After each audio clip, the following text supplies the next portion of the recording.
So, Fangamer came out with these official pins by Rare for Timber the Tiger and Banjo the Bear in carts. They're a part of the Rare Racers brand. The little wheels spin, look, they got a little balloon, and I just think they're really cute, okay? Like, I'm definitely a figure guy before I'm a pin guy, but something about these just makes me really happy when I look at them. Sure, I'm nostalgic for Rare's brands in general. Hard to not be if you owned a Nintendo 64. But it's these guys and their game, Diddy Kong Racing, that really put me back into the mood of my childhood. And I don't think that's a mistake. Diddy Kong Racing, simple as it may be, is thoroughly dedicated to the simple idea of nostalgia. Not in the sense of references and glorification of the past that we usually associate with the concept. Diddy Kong Racing dedicates every fiber of its being to the wonder, mystique, playfulness, and challenges of being a kid.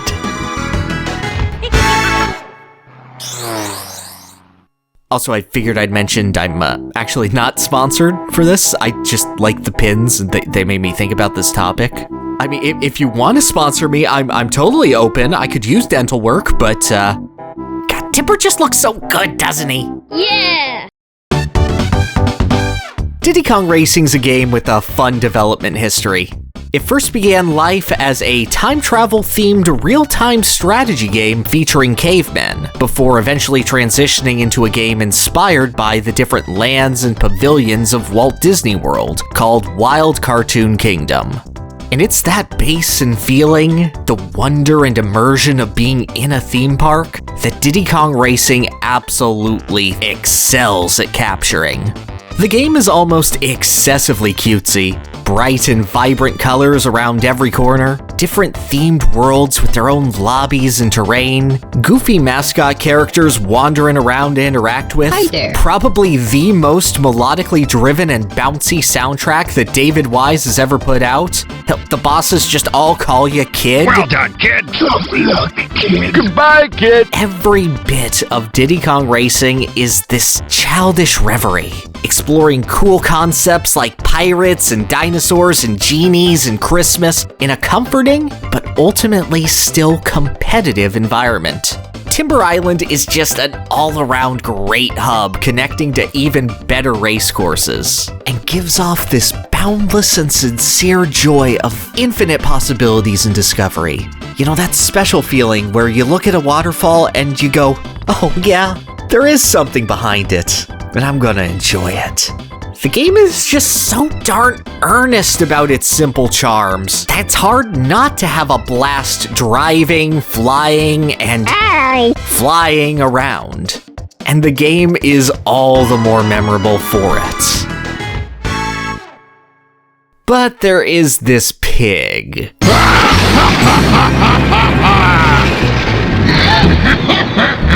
You can't beat me.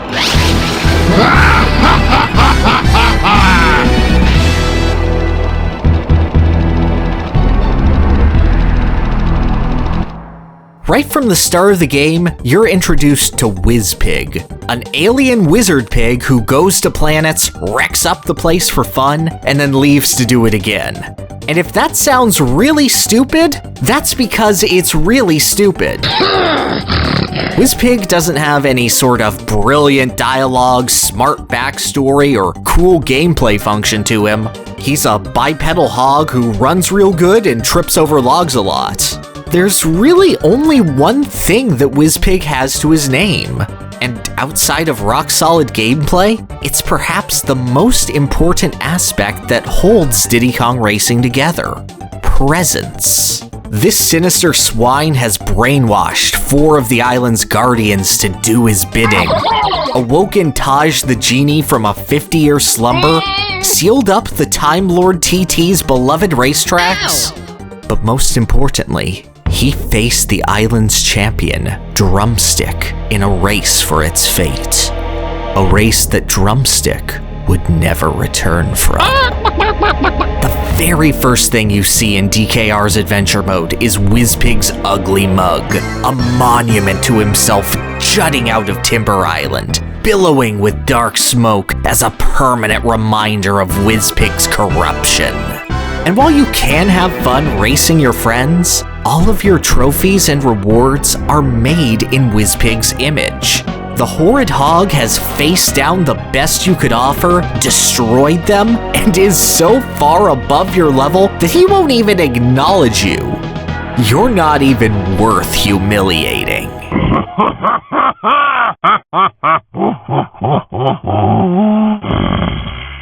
And it's on this premise, Wizpig's towering superiority, that all of Diddy Kong Racing is built off of.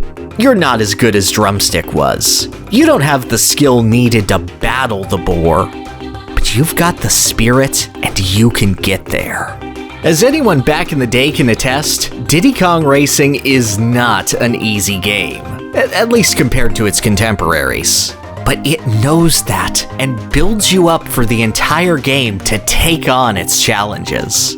The entirety of Diddy Kong Racing's adventure mode is a sort of training arc, the player needing to hone their skills through all the locales of Timber Island before they can finally knock out the bully messing up the joint. Silver coin challenges and races with Taj train the player in pathfinding, getting past obstacles while avoiding bonking into walls.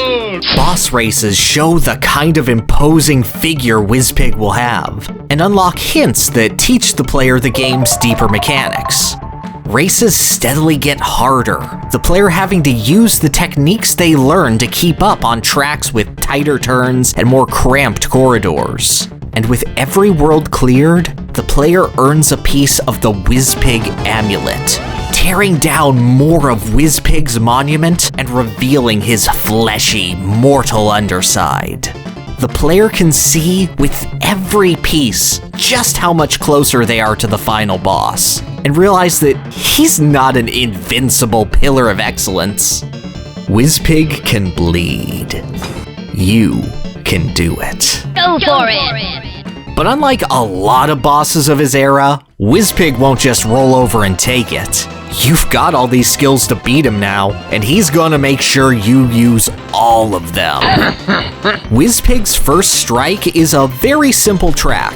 It's just a donut with a bunch of zippers to turbo boost around on and no items. The issue is that Wizpig is insanely fast, easily outpacing your full acceleration, and the rain-drenched track is covered in water traps that'll slow you so greatly, you're almost guaranteed to lose if you fall in one. See you later, worm. Add in Wizpig's bulky size causing him to bottleneck opportunities to pass him up, the head start he naturally has on the player at the start of the race, and the revelation that You can fly? No. Jump good. meaning that nothing is going to break his stride, and Wizpig is every bit the test of skill the game has built him up as. But you've had dozens of races to hone your skills. You know how to squeeze into tight corridors. You know how to release the acceleration on zippers to get a massive boost that'll catapult you ahead. And you know that you can win. It's a hard-fought race, one that'll require knowledge of the track, confidence that a player can reach each zipper, and excellent technique in letting go of and hammering on the accelerator to get the most out of each boost. But it's beatable. There is no way you could have beaten this guy at the start of your journey, but you climbed the literal mountain of Wizpig, and now he's just a bully that you can put in his place. Nothing left to do but watch him throw a tantrum and run home crying. No!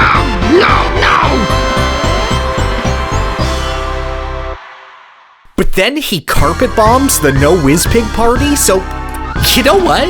Screw that guy. Let's go to his house and kick his ass. After earning the 4 golden Wizpig trophies and taking away the last little accomplishment he had left on Timber Island, you blast off to Wizpig's home planet. Future Funland. This is the player's victory lap. 4 brand new courses, significantly tougher than everything else the player has seen before, featuring the sharpest of turns, the narrowest of passages, the Death Star trench run just because it's cool, and some of the most colorful environments the already incredibly vibrant game had to offer. But by this point, you're well equipped to handle these tough tracks, able to feel just how much you've grown since the early races of Dino Domain.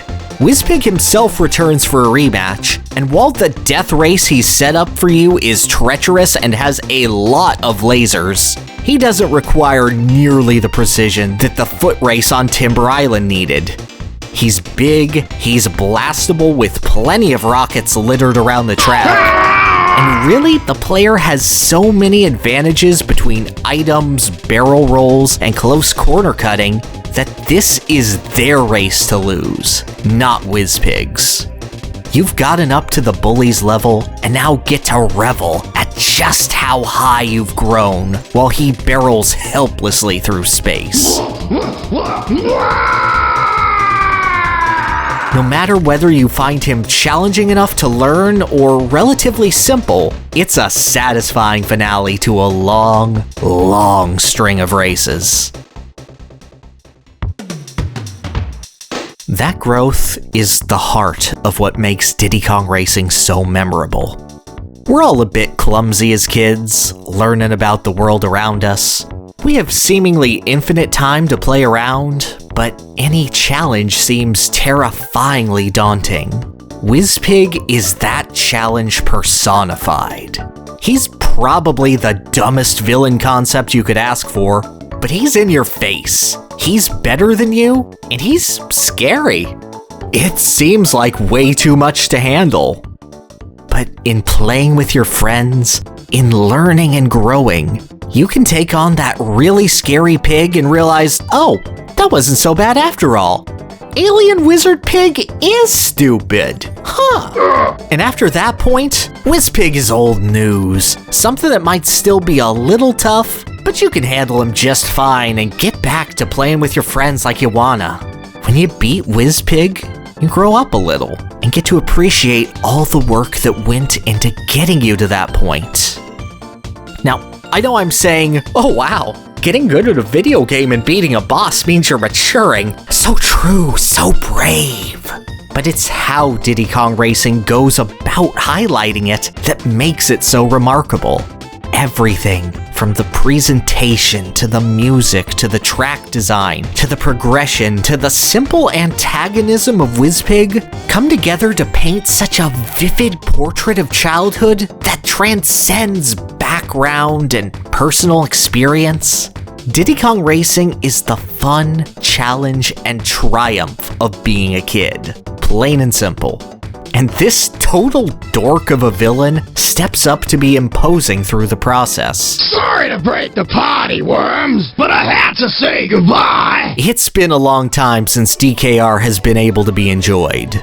The original was pulled off of store shelves in 2001 because one of its cast members decided to have a bad fur day. Its DS remake wasn't nearly as warmly received due to a lot of gimmicky alterations. Bumper went to prison. Oh no! The game itself is in a legal purgatory where Rare owns most of the game, but Nintendo owns the starring character and the name. And Crunch. But I sincerely hope, somehow, we can find a way to invite a new generation to Timber Island and let them overcome the menace of Wizpig. Because no matter how old you are or when you experience it, that savage swine will always show how to design for nostalgia. Finish!